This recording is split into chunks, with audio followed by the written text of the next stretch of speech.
Halo guys, kembali lagi bersama saya di channel Stockaholic, channel yang akan membahas tentang analisa saham. Nah, sekarang tanggal 25 Desember bertepatan dengan hari Natal ya. Jadi sebelumnya saya ingin mengucapkan kepada seluruh orang-orang yang merayakan hari Natal, selamat hari Natal di tahun 2020 ini. Semoga hari Natal ini membawa berkah bagi kita semua, membawa damai sukacita untuk kita semua. Nah, sekarang saya akan masuk ke analisanya ya, di mana IHSG di kemarin penutupan tanggal 23 ya kalau nggak salah terakhir itu ada di angka 6.008 ya. Nah, 6.008 ini krusial sekali. Kenapa? Karena IHSG ini sempat drop ke level 5.800-an nih.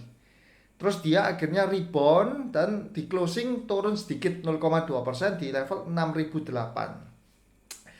Nah, untuk pergerakan selama 1 minggu ini ya, nah ini ya, dia mengalami penurunan ya kemarin. Bagaimana dengan asing? Asing ada di net sell itu 530 miliar. Ini cukup mengkhawatirkan juga. Dimana sebelumnya pagi-pagi itu sebenarnya dia ini sempat net buy si asing, sempat yang ISG-nya drop sampai ke 5.800 ini karena asingnya juga lagi jualan ya. Terus tiba-tiba asingnya beli sampai 200 miliar.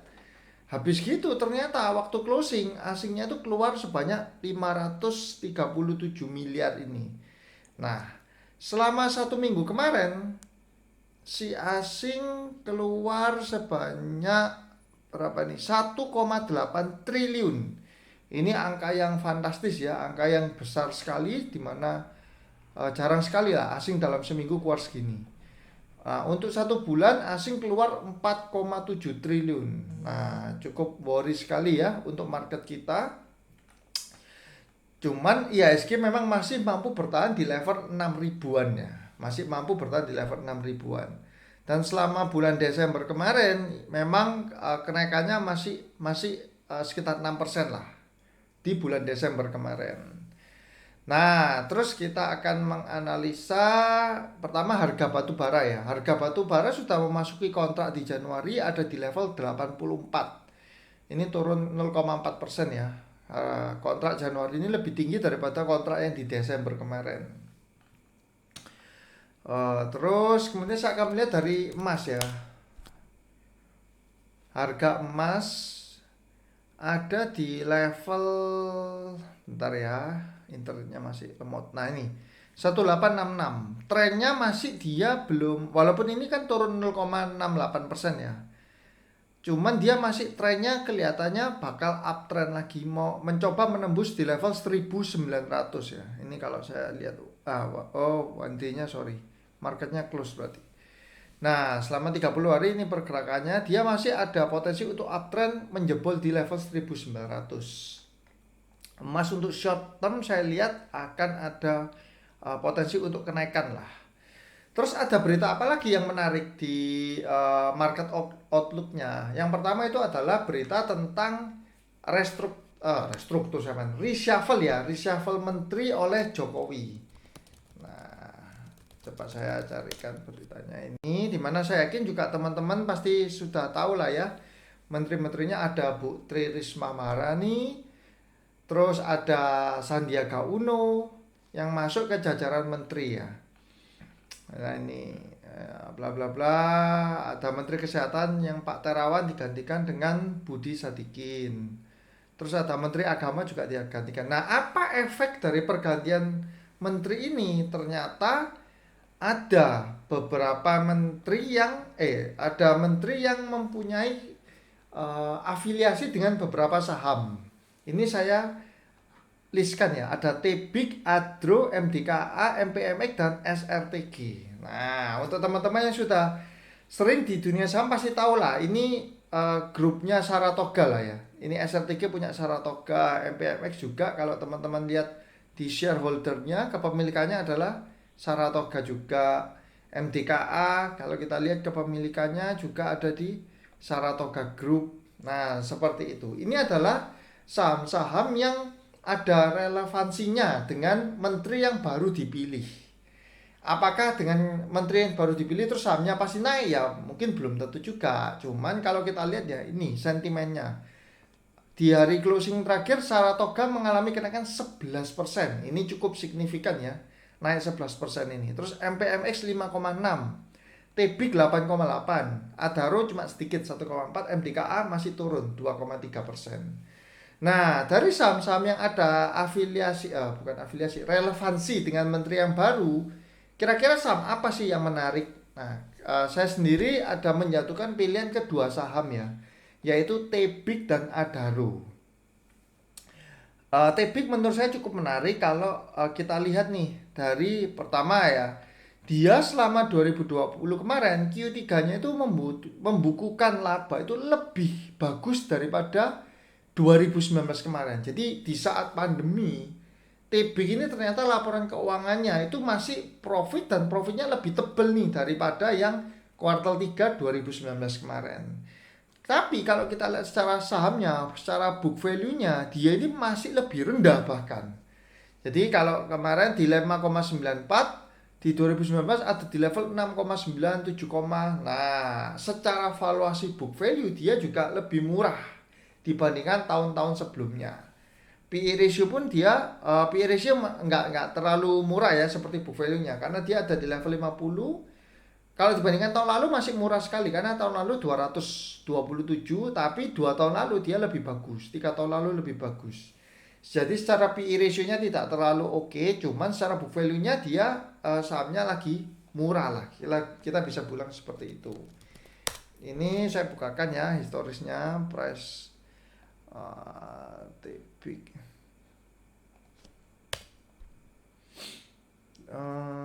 Bentar ya.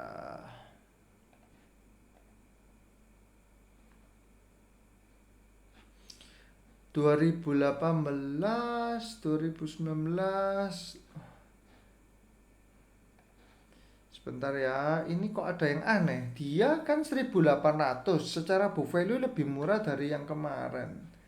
Kemarin dia ada di level 6.000. Sebentar, ini ada yang menarik ini, ada yang aneh.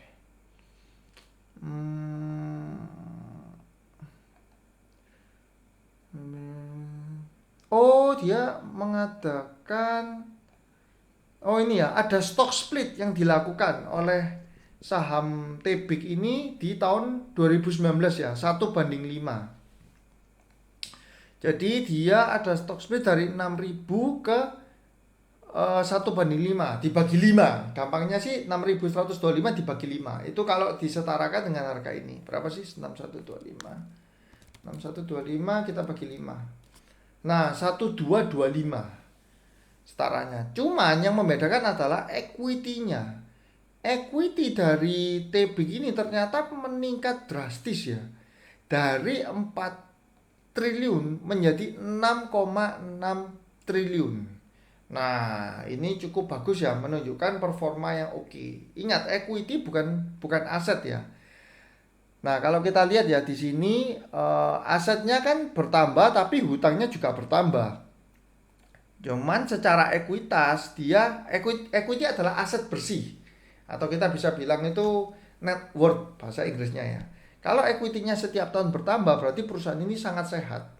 Seperti itu.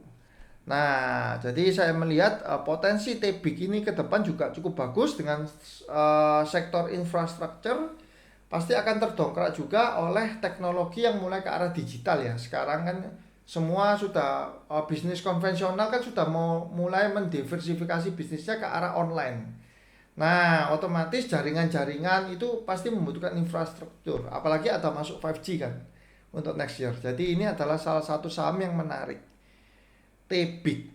Ini kalau kita lihat ya, porsinya 59%, dikuasai oleh Providen 25, Wahana Nugra 34. Kalau kita melihat secara kepemilikan, nah ini ya, retail itu cuma dikasih 3,84%. Retailnya kecil sekali di saham ini ya. Jadi ini kita bisa, kalau menurut saya kita bisa pantau lah pergerakan saham TBIG untuk minggu depan sampai ke arah tahun depan. Kalau Adaro saya nggak usah terlalu bahas terlalu banyak karena saya sudah sering lah membahas saham ini ya. Ini sektor batu bara, ada hubungan juga dengan Thohir segala macam. Jadi ini adalah salah satu saham favorit saya yang sudah saya sering bilang di video-video sebelum-sebelumnya ya. Adaro Group. Nah, ini kenaikannya dia sudah cukup tinggi. Nah, sampai sekian ya. Tapi apakah masih bisa? Kemungkinan masih bisa. Di mana target price-nya kalau kita cek ya sebentar, Adaro nih ya, sebelumnya dia sempat menyentuh angka 2600. Jadi 1700 ini menjadi target berikutnya. Apakah dia berhasil menembus resisten di 1700-an? Untuk kembali ke harga 2018 masih jauh di 2600 atau sekitar potensinya kalau sekarang ada di 1400, berarti hampir 100% ya potensi dari Adaro ini. Oke, MDKA, MPMX dan SRTG saya terus terang kurang prefer lah. Jadi saya lebih prefer dua saham ini untuk kita amati selama minggu depan yang kebetulan ini cuma sisa 3 hari ya. 28, 29, 30. 31-nya sudah tahun baru, sudah market sudah close. Seperti itu. Terus sama apa lagi yang yang menarik kalau saya cermati dari pergerakan minggu lalu, saya melihat ada pergerakan yang menarik di saham BRMS ya. Di mana saham BRMS ini kalau saya perhatikan ya selama seminggu ini, nah YJ ini kan salah satu sekuritas yang biasa dipakai oleh si bandar ya. Jarang sekali retail yang bermain di Lotus, jarang sekali. Jadi biasanya isinya adalah bandar-bandar. YJ ini mengakumulasi BRMS itu sebanyak 30 miliar dengan harga average 80,9. Jadi ini juga patut kita cermati sampai kemarin kan di tanggal 23 ya closingnya itu 23 ini YJ masih beli 10 miliar. Terus tanggal 22 ini YJ masuk 13 miliar ya.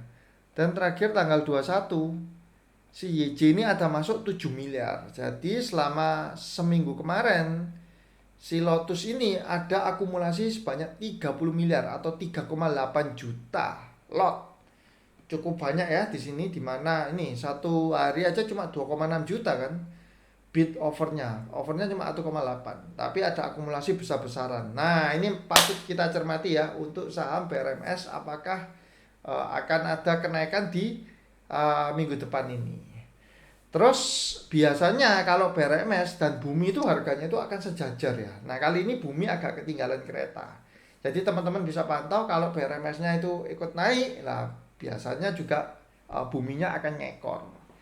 Seperti itu. Terus saham apa lagi yang menurut pandangan saya itu cukup menarik ada di saham konstruksi. Nah salah satu saham konstruksi kan ada kalau minggu lalu efek dari SWF ya, Sovereign Wealth Fund, itu sektor konstruksi atau infrastruktur kan kena imbas positif. Kenapa? Karena alokasi dana dari investasi di SWF ini kebanyakan akan dialokasikan untuk pembangunan jalan tol lah, pembangunan pelabuhan atau bandara, segala macam pembangunan infrastruktur yang pasti. Nah tentu saham-saham emiten BUMN di bidang konstruksi atau infrastruktur ini akan terkena imbasnya. Ada Wika, WSKT, ada PTPP juga kan. Nah saya menjatuhkan pilihannya itu ada di Wika. Ini Wijaya Karya ya. Secara fundamental, saya lihat itu dia salah satu yang cukup bagus ya perusahaan ini, dimana dia di musim pandemi ini masih surplus walaupun sedikit lah, cuma 50 miliar ya. Kalau kita compare dengan Waskita dia minus 2 triliun. Cuman Waskita menangnya ada dia banyak mempunyai proyek jalan tol, dimana jalan tol ini yang akan dikembangkan lebih mungkin prioritas lah, lebih prioritas seperti itu. Nah Wika, terus ada WSKT, ada PTPP juga. PTPP juga dia mempunyai keuangan juga cukup oke lah, masih bisa surplus ya. Cuman saya lebih condong ke arah si Wijaya Karya ini. Nah kalau teman-teman punya asumsi sendiri, punya opini, teman-teman bisa tulis ya di kolom komentar supaya teman-teman juga bisa berbagi dengan saya.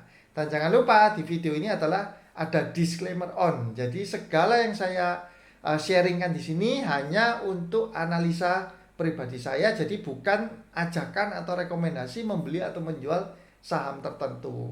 Jadi semua resiko ada di tangan masing-masing ya guys. Oke, kepemilikan Wika sendiri ada 65%, ini sempat saya bahas minggu lalu ya. Terus PTPP cuma 51, jadi lebih tinggi Wika, dan terakhir Waskita 66%. Paling tinggi sebenarnya WSKT, cuman fundamentalnya dia kok paling jelek lah, karena minusnya parah banget kan, 2,6 triliun ini. Nah, jadi saya melihat ini juga salah satu saham yang cukup menarik kita amati minggu depan sampai ke 2021. Ada saham dari konstruktif yaitu Wika. Kemudian ada satu saham lagi yang saya amati juga cukup menarik, yaitu saham Bank BTN. Nah, kemarin drop ya, turun 3,5%, sempat menyentuh ARB ya di 1735. Ini Bank BTN. Ini nah, asing lagi. Ini bukan asing sih. Yang tadi ini adalah CS-nya, tapi CS yang lokal ya. Kenapa kok saya melihat BTN ini ada potensi yang cukup bagus? Yang pertama adalah BTN ini sebelumnya itu laporan keuangannya kan tidak terlalu bagus ya. Tapi di tahun pandemi ini dia berhasil mencetak laba itu sampai 1,1 triliun. Jadi ini malah lebih bagus daripada tahun sebelumnya. Di tahun 2019 kan cuma 800 miliar. Dia di tahun 2020 ini mencetak 1,1 triliun. Nah, ada kinerja yang sangat bagus ya dari Bank BTN ini. Nah, ada, kalau teman-teman masih ingat waktu Menteri BUMN Erick Thohir itu merombak jajaran direksinya, Chandra Hamzah ini kan masuk ke dalam struktur BBTN. Nah, ternyata saya melihat kok efeknya ini cukup sangat positif ya. Dia berhasil, bukan cuma Chandra Hamzahnya aja, tapi seluruh direksi BTN itu berhasil membuat kinerjanya ini membaik di tahun 2020 ini. Dimana kalau ini diteruskan sampai tahun 2021, artinya kinerjanya pasti akan lebih moncer lagi kalau ternyata perekonomian dunia pulih ya. Seperti itu. Jadi saya melihat ini ada potensi yang sangat menarik untuk saham Bank BTN ini. Kalau kita lihat history price-nya ya, BTN dia sempat menembus angka 3.890 ya. Sekarang kan cuma di harga berapa ini? 1.800. Terus dia sempat menembus di 3.800 ya. Ada swing sekitar 100% lebih ya untuk saham Bank BTN ini. Makanya saya bilang ini cukup menarik nih sahamnya. Kalau misalkan kita compare ya dengan Bank BRI. Bank BRI kan highest-nya 4760. Cuman kemarin si BRI ini sudah di harga 41. Jadi potensi swing-nya dia akan untuk menembus di highest-nya itu ada sekitar 600 perak saja, sekitar 10-12% lah, kurang lebih 12%. Dibandingkan Bank BTN yang ada 100% lebih. Nah, ada satu bank lagi yaitu ada Bank BNI yang risk versus rewardnya itu lebih bagus, cukup menarik lah. Adalah di Bank BNI ya, dimana highest-nya dia ada di 10 ribuan, tapi di harga sekarang BNI masih di level 6 ribuan. Jadi ada potensi upswing you sampai 90%, 80-90% lah. Cuman tak kenapa ya saya lebih menjatuhkan pilihan itu ke Bank BTN. Ini ya, teman-teman bisa bantu juga kalau teman-teman punya analisa terhadap Bank BTN atau bank sektor perbankan lainnya, boleh yuk sharing sama saya. Cukup itu sih saham-saham yang menurut saya cukup menarik ya untuk kita lihat di 3 hari ke depan dan juga sampai ke 2021 awal Januari. Jangan lupa di Januari biasa ada namanya Januari Effect, kelanjutan dari window dressing Desember. Januari itu kemungkinan biasanya IHSG dalam 10 tahun terakhir itu sekitar 70% itu naik ya. Kalau Desember selama 10 tahun terakhir IHSG itu 100% naik. Nah, kalau Januari itu sekitar 70%. Seperti itu. Jadi kita juga cuman yang agak membuat saya agak worry itu adalah asing keluarnya cukup banyak ya. Kemarin 1,1 triliun sekian lah di seminggu kemarin. Nah, itu yang membuat saya agak worry. Nah, seperti itu sih. Jadi mungkin kalau teman-teman di akhir tahun ini nggak mau terlalu ambil risk, bisa teman-teman jual sebagian portfolio yang untuk tradingnya. Kita bisa bilang take profit lah, karena Desember ini memang kan kenaikannya sudah sangat signifikan ya. IHSG levelnya berapa sampai menembus level 6 ribuan cepat sekali. Seperti itu. Sama satu lagi yaitu ini ya, pergerakan asing. Saya akan membahas sedikit itu di ini. Paling banyak asing masih mengkoleksi terus ya saham Bank BCA. Jadi untuk teman-teman yang tipenya defensif, gak usah takut untuk membeli saham BCA. Kenapa? Karena asing pun sampai sekarang masih koleks. Ini buy average-nya loh 34.000, gila ini. Jadi saham Bank BCA ini kalau kita lihat secara book value, secara P/E ratio-nya kan tergolong sangat mahal dibandingkan bank-bank yang lainnya. Tapi asing ini entah kenapa masih kolek terus kan. Nah, dan jangan lupa kepemilikan paling banyak di BCA itu adalah punya asing. Seperti itu. Ini ya kalau saya lihatkan data ini ya. BCA. Nih, 79,6% di akhir November, akhir bulan November asing masih mempunyai 79,6%. Jadi BCA ini masih tetap dibeli oleh asing selama seminggu kemarin. Seperti itu. Terus apa yang paling banyak sih yang dijual oleh asing? Ini adalah Bank BRI. Ya nggak kaget ya, karena BRI kenaikannya kan tadi saya bilang ya tinggal sekitar 600 perak. Swingnya kurang 12% lagi lah untuk dia bisa menembus yang level berikutnya. Oke, sama oh ya satu lagi yaitu kalau saya bisa bilang ya, ada di saham ini, duo saham rokok, HMSP dan Gudang Garam. Nah, HMSP dan Gudang Garam ini adalah sektor rokok, di mana sektor rokoknya adalah satu-satunya sektor yang belum mengalami kenaikan signifikan di IHSG. Kalau kita lihat bank ya, sudah BRI sudah naiknya gila-gilaan, perbankan ya. Terus BTN pun tuh walaupun harganya sekarang kelihatannya masih murah, tapi sebenarnya dia itu sudah naik gila-gilaan.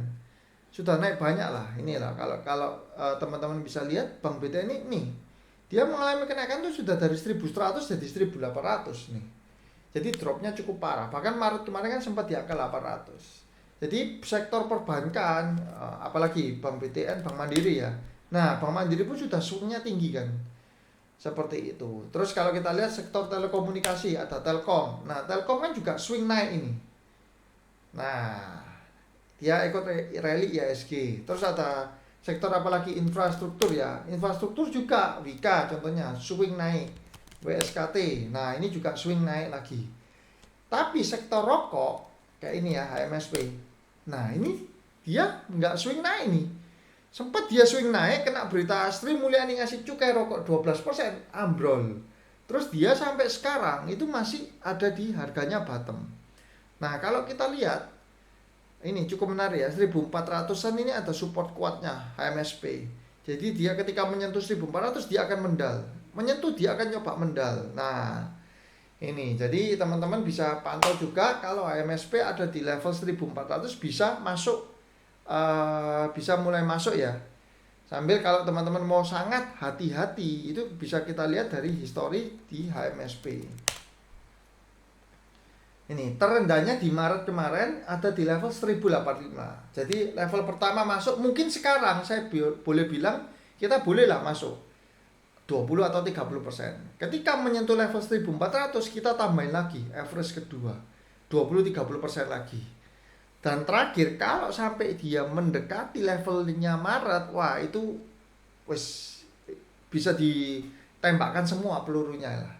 Karena kalau sampai di bawah 1000, saya bilang jujur ya itu agak susah lah untuk HMSP. Ada potensi nggak ada, cuman agak susah kalau levelnya sampai menembus ke bawah 1000. Jadi sampurna tinggal 900 perak, kok rasanya aneh banget sih. Seperti itu. Dia level tertingginya ada di level 5.500. Jadi potensi swing naiknya itu masih sudah sangat jauh ya, 300% lebih. Dan saham ini, saham HMSP ini kepemilikan oleh ownernya Philip Morris ada 92,5%. Jadi sangat besar sekali kepemilikannya. Nggak mungkin kalau saya punya perusahaan saya akan biarkan harga sahamnya jatuh di mana saya punya 92,5%. kepemilikan. Itu akan merusak image saya dan merusak valuasi harga dari perusahaan Sampurna sendiri. Jadi ini tambahan dari saya yang cukup menarik, kita pantau untuk akhir Desember sampai ke Januari Februari tahun depan. Oke, sekian dulu untuk video dari saya. Saya mengucapkan selamat berlibur ya. Sebentar lagi juga akan ada tahun baru. Jadi saya juga akan mengucapkan selamat tahun baru 2021. Semoga teman-teman yang berinvestasi di saham itu cuan terus ya. Semakin hari semakin untung, semakin diberkati. Dan saya juga baca ya di berita terakhir bahwa investor saham ini sekarang sudah memasuki 3,8 juta orang loh. Wah, itu juga perkembangannya yang cukup signifikan. Artinya sudah 1% lebih investor saham yang ada di Indonesia. Karena beberapa tahun lalu itu investor saham cuma 0,5%. Miris sekali, sekarang sudah 1% lebih. Nah, kenaikan paling pesat terjadi di tahun 2020 ini ya, karena mungkin banyak orang-orang yang nggak bisa keluar kan, kena COVID, jadi mereka pasti putar otak, terus oh ya saham ini kan ternyata dari rumah kita bisa untuk trading maupun untuk investasi. Oke, sekian dulu video dari saya. Untuk jika teman-teman mau support saya, bisa dengan cara subscribe, like, komen, dan juga share video ini. Jangan lupa juga untuk ikut di channel Telegram saya, Stockaholic. Itu adalah channel free, tidak berbayar, di mana kita bisa adalah komunitas untuk saling belajar bersama-sama. Saya juga masih belajar saham terus-menerus nih. Saya juga butuh bantuan dari teman-teman kalau teman-teman punya input. Oke, sekian dulu dari saya. See you guys.